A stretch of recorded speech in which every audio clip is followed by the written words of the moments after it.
Aí... Mas uma coisa que me interessa nessa história toda que você está me contando é que, por mais que a gente teve histórias, momentos da história do Brasil que a gente foi para um âmbito autoritário da coisa, Sim. o Brasil, por algum motivo, nunca se perdeu tanto nisso, no sentido que não foi um Mao Tse Tung, tá ligado? Da vida. Porque aqui tinha os militares, essa é uma questão que você colocou interessantíssima, que está até no meu livro, no meu curso, lá, Ditadura Brasileira, que é a seguinte, os militares brasileiros não eram nazistas, fascistas, aí é bobagem quando eu falo, daquela época, né, de 64, eles são positivistas, ou seja, um Estado central forte, modernizador, autoritário, né?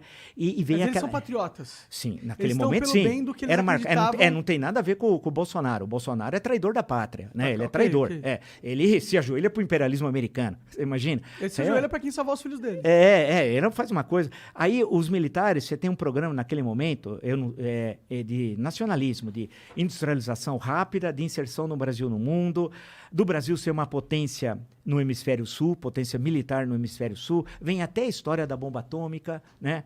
Começa a se fazer um programa... Que a gente tem, com certeza, uma não tem. Não, deve ser... Tem o Bolsonaro, que é a nossa bomba atômica. Lembrar que em Hiroshima morreram 150 mil no bombardeio atômico. O Bolsonaro já matou 600 mil no Brasil com a pandemia. Calma. Só para ver, ele é 4 vezes... mil, vai. Não, mas já estamos chegando a 600 mil. Não, eu sei, mas dá para pôr tudo na conta do Bolsonaro. Não, você poderia, diz os especialistas, que de cada 5, se você tivesse tomado as medidas adequadas, você salvaria 4 tal, né? Você teria condições pelas estatísticas... Eu entendo, mas mundiais. tem que tomar cuidado, porque, tipo, a pandemia é um fenômeno natural, que tem de ser tratado cientificamente. Que, tipo, ser humano não é também a causa de tudo da parada. Eu acho que é importante dar esse fato para não parecer que a gente tá batendo no Bolsonaro só por bater, tá ligado? Não, eu tô batendo porque ele é incapaz, é incompetente, é reacionário, é traidor da pátria, é chefe de quadrilha, só isso, só uma forma para homenageá-lo. E ele é tudo isso. Porque mas não foi 600 mil pessoas que morreram por causa dele. Mas se você for pegar ação concreta, né, quando ele continua conspirando contra a vacina. Nessa matéria de hoje, ele tá conspirando contra a vacina. Bom, quer dizer, é inacreditável. No discurso internacional que ele fez na ONU, ele falou a favor da vacina. Não, mas também falou do Tratikov. O Tratikov é um dos maiores crimes cometidos no Brasil. Que é isso? O Tratikov o tratamento precoce. O tratamento precoce. E eles inventaram em Manaus... Mas isso está sendo discutido bastante nos Estados Unidos também. Não, mas isso é de pessoal da extrema... Tem de lembrar que os Estados Unidos é chamada Terra da Liberdade Peru no Mútuo, né? Então,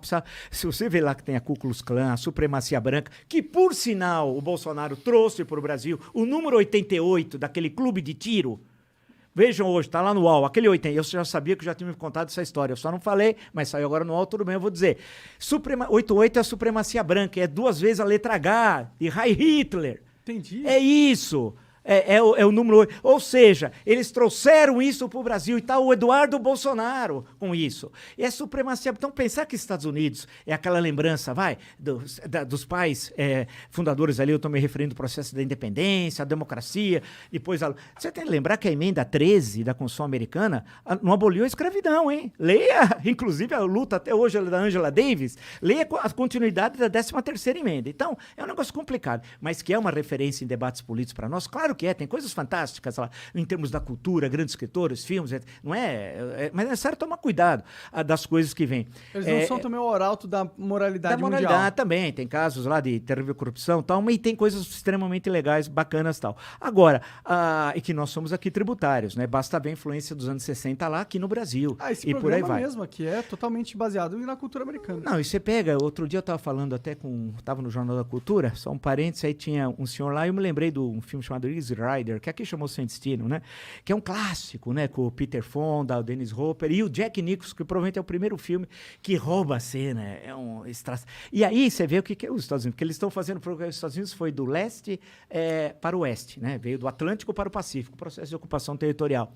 E no filme é o contrário, eles querem passar o carnaval em New Orleans, então eles estão vindo da Califórnia, porque a Califórnia é um outro mundo nos Estados Unidos. E aí eles vão chegando no meio oeste, onde estão os caipiras, e aí, vê uns caras cabeludos, tudo, de moto.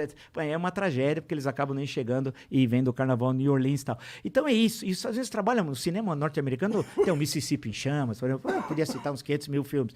E tem filmes lá no Nascimento do Cinema, Nascimento de uma Nação, que é um clássico do Griffith, é um filme racista, terrivelmente, e por aí vai. Então, a grande questão que eu estou dizendo é que o Bolsonaro, eles trouxeram essa questão norte-americana para cá. E nós não tínhamos isso. Essa questão das armas. Uma das últimas reportagens da Folha de São Paulo, dia desse aí que passou, aumentou o número de pessoas com armas no Brasil 3 vezes.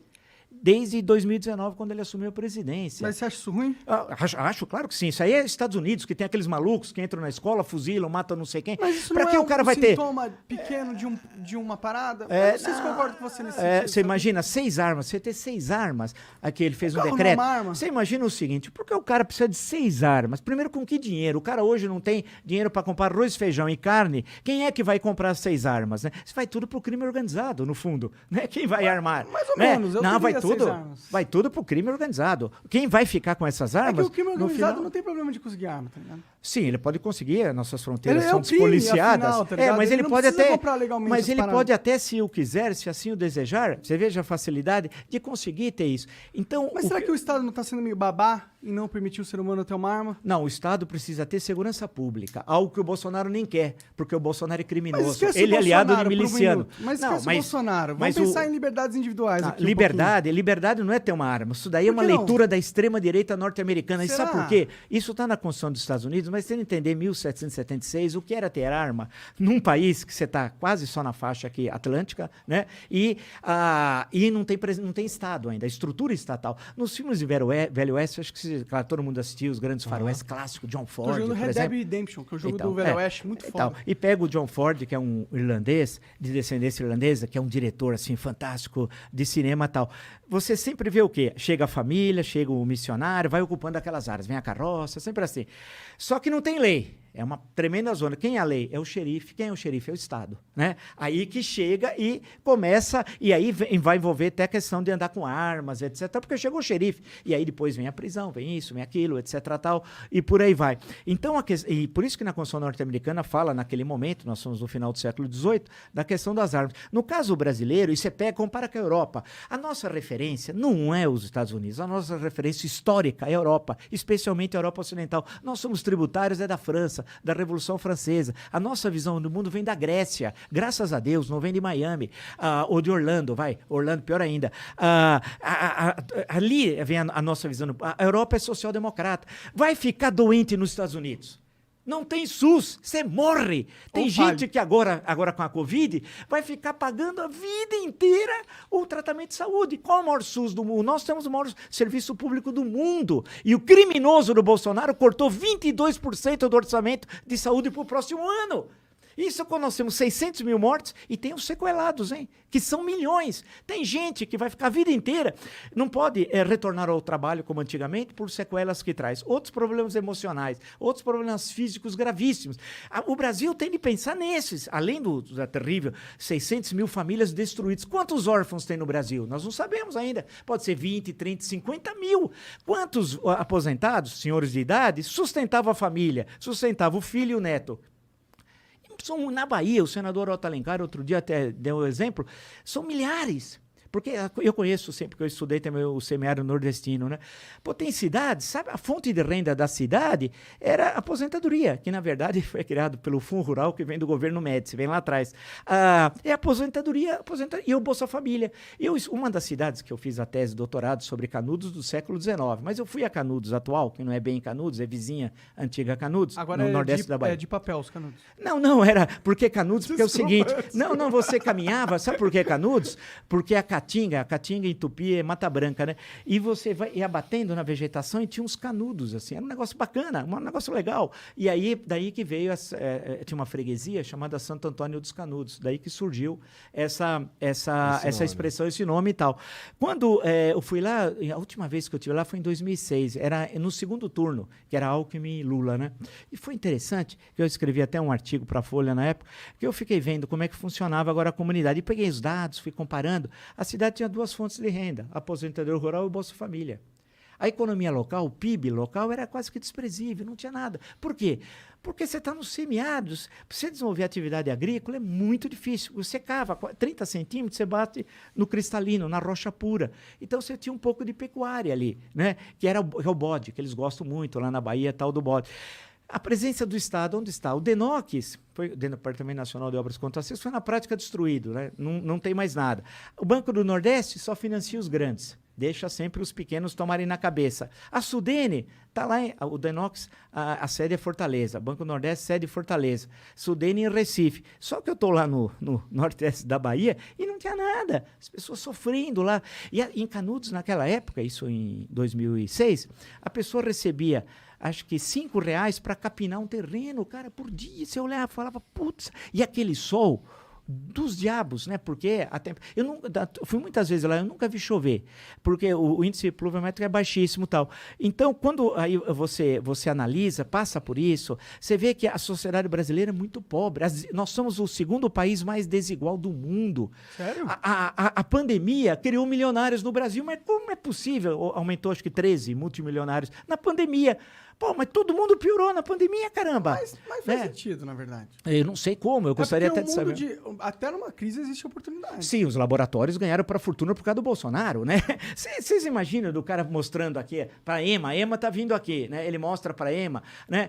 Você acha que aquela propaganda de laboratório, aquilo lá foi tudo de graça? Sim. Aqueles laboratórios ganharam fortunas. Mas não só isso é o argumento, né? Por exemplo, as empresas que também fabricam máscara tiveram um boom. Sim, mas os podcasts tiveram um boom, entendeu? Mas aí é competência de vocês, é outra história. Aí vocês não estão usando a pandemia como instrumento para lucrar. Isso não tem mas acabou sendo, entendeu? Mesmo que a gente não use. Tá. Mas a coisa toda, se você for analisar, é que a nossa situação piorou muito. Mas piorou muito com o processo da pandemia. Aumentou mais as desigualdades sociais. Mas faz sentido também numa pandemia isso acontecer. Mas se tivesse o governo, seria diferente. A grande questão, que o Paulo Guedes é um tremendo falastrão, eu sempre digo, nunca escreveu um livro, não conhece o Brasil. Se nós tivéssemos tomado naquela conjuntura as medidas econômicas necessárias, que era proteger o micro e pequeno empreendedor. Estavam falando do BNDES ontem, no senhor lá da Ravan, que tem 57 empréstimos, dos quais 50 na época do PT. Mas o pequeno negociante, o pequeno produtor, não tinha jeito. Esse passou sufoco. O pequeno, o micro, o médio. Então, a questão toda, se você for desenhar todo esse cenário, você não tinha uma política econômica de defesa dos mais frágeis. Por outro lado, a discussão da Bolsa, depois do auxílio emergencial, o valor foi a Câmara dos Deputados que estabeleceu os R$600. Não foi ele, que era 300. E aquilo permitiu a economia circular no momento fundamental para o país, a economia circulou. Porque senão, a tragédia seria, foi menos 4,1, né, o ano passado, do PIB negativo, seria muito maior e as pessoas também passariam situações muito mais difíceis.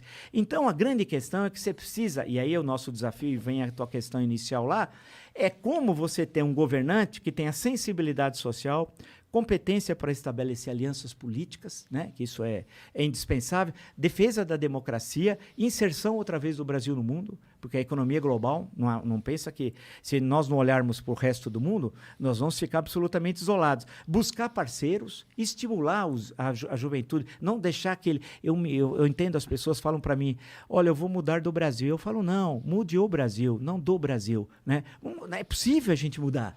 Temos que batalhar. Você já fala, sai daqui quando você pode, mano. Não, tem de mudar, nós temos de mudar. Então, nós temos de construir. Você não vai mudar. Só sai daqui, se você pode, sai daqui. Mas nós temos condições, porque as condições estão colocadas. Por exemplo, se você olhar os próprios setor primário, agricultura, pecuária, que é muito eficiente, nós temos um setor de serviços que pode se desenvolver bastante e muito. Precisamos recriar o setor industrial. O potencial a gente tem. Com certeza. Potencial a gente tem pra caralho. E o setor industrial, você imagina o seguinte... Que precisa ter mas precisa ter plano, precisa ter projeto. Esse governo, por exemplo, não tem. O Brasil não tem então, plano. Você olha pro futuro do país, você só vê desgraça. Então você... A gente vê no nosso horizonte próximo aí um Bolsonaro versus Lula. Isso é aterrorizante. Isso é aterrorizante. Agora, precisa ver... É aquela história, nós estamos ainda há 13 meses da eleição, né? A política é muito dinâmica, né? Teve eleições que 13 meses ou 12, se preferirem um ano antes, tinha um quadro eleitoral e depois na eleição foi outro. O processo é muito dinâmico. Precisa ver o que vai ocorrer nesse processo, ou seja, como é que isso vai evoluir, né? Precisa ver se o Bolsonaro fica até o final do mandato. Ninguém sabe se vai ter impeachment, se ele pode até renunciar, ninguém sabe novas denúncias. Não, nenhum dos dois cenários é provável, na minha opinião. Tá em aberto. A CPI da pandemia vai apresentar agora dia 20 de outubro o seu relatório. Esse relatório vai para o Tribunal Penal Internacional de Haia, porque tem crimes de lesa humanidade que foram cometidos aqui no Brasil. Então, precisa ver novas denúncias de corrupção. Acontece, tem muitas variáveis que